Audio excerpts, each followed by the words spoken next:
You're speechless. Here's a hard one. Are you going to run for president? I am in prayerful consideration. And what that means is, because I'm a man of faith, I don't make a big life-changing decision like that without a lot of prayer. And then there are several considerations that I'm looking at. The first consideration is what happens in November. And I am encouraged by the prospects. Because what that will say to me is that the electorate and these new people that are getting involved are really serious about changing the leadership of this country. Because one of the questions that I get asked by people inside the Beltway, well, you never held public office. Well, the people outside the Beltway, they don't care. They're looking for a problem solver, and they're looking for somebody to know something about leadership. Then the second consideration is being able to build a national grassroots organization, which very quietly we are doing. I call it a stealth model. Stay below the radar. And then thirdly, being able to raise the finances. And that also is going well. So, sometimes in 2011, we'll make a final decision about, moving forward. Awesome. Thank you. You're welcome. How do you see about this economy? What would you do to bring us back to being America instead of this downhill trend we have? First of all, I believe in American exceptionalism. We have the greatest country in the world. This is how the American people feel. The first thing I would do, and it may be too late by the time I get an opportunity to have an impact, the first thing that ought to be a no-brainer, low-hanging fruit, make the current tax rates permanent.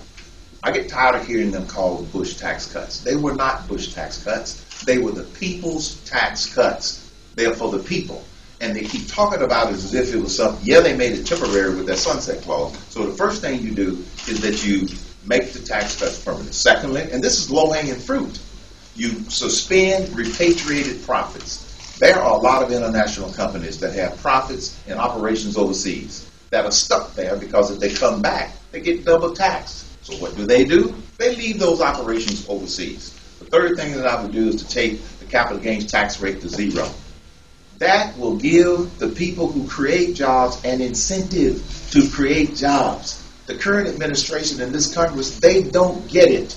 And if you look at all three of those things, and you look at the uncertainties of the health care bill, and you look at the uncertainties of the financial reform legislation, you notice I said financial reform, because if it was true reform, it would make things better. No, this isn't going to make anything better. All of those things and more create this air of uncertainty that causes the U.S. economy to be in a state of stop. They're never going to get any jobs by spending more money. The only way we're going to get more jobs to jumpstart this economy is to provide direct stimulus to the private sector and remove this air of uncertainty.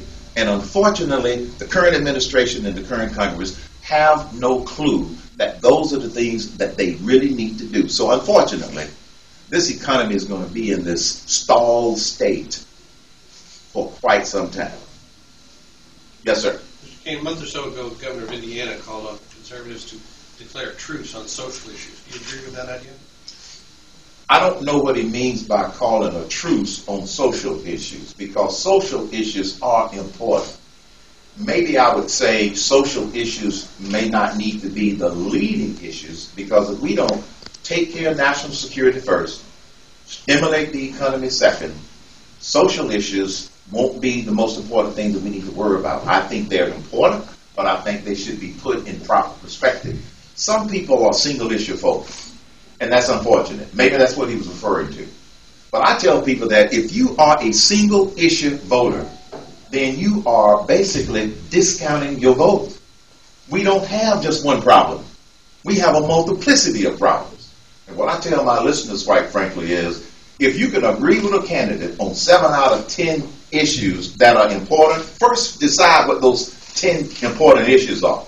If you're going to agree with a candidate on 7 out of 10 issues, that's called a home run. Because if you are looking for the perfect candidate, well, he doesn't exist. She doesn't exist. So I think that they're important, but I do not agree that they should be the litmus test.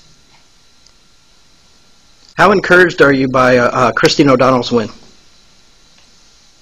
Woo-hoo! Yeah. Does that answer your question? It does. Thank you. Look, all my life, I have been the underdog. Yeah.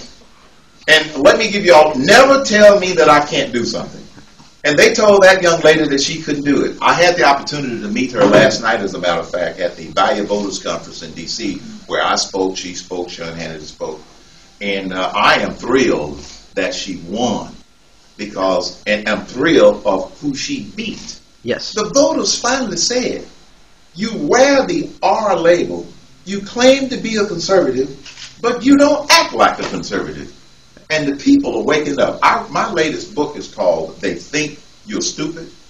Well, people aren't as stupid as some of these people believe.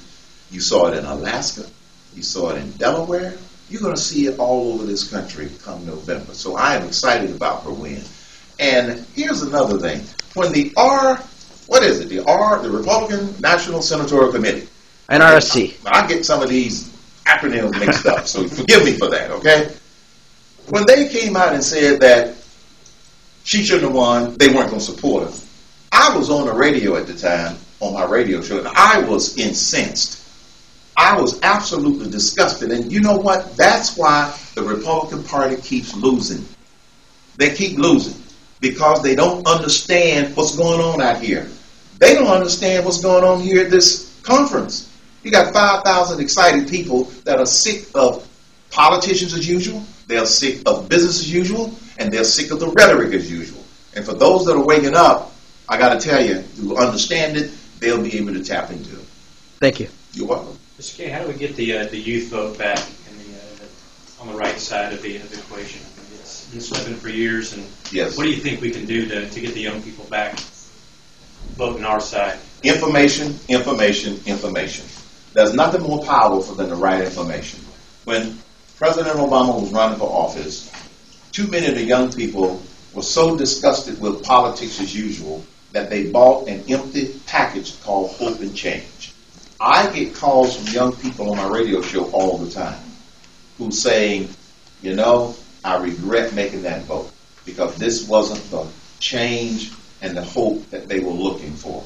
So I think we are already getting it back. Now what that means, though, is that conservatives have got to have a message. They have got to have some specifics.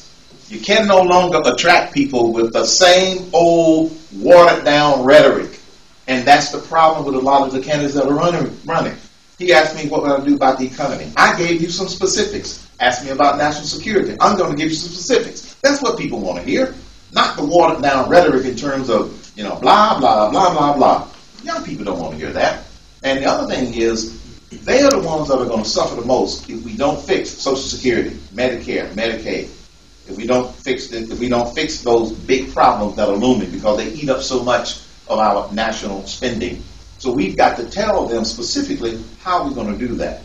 Representative Paul Ryan of Wisconsin has put his American roadmap out there, and I love it because one of the things in there is how do we get Social Security to become solvent? What a novel idea! Most politicians can't say Social Security and solve it in the same breath. But he has put together some ideas, the same approach that George Bush proposed when he was president. But the Republicans and the conservatives sat on the bench, let him go out on the limb, and the Democrats and the liberals cut off the limb. They didn't do their job of educating the public. And that's what it's going to take to get the youth vote back. That's what it's going to take to get more of the conservative black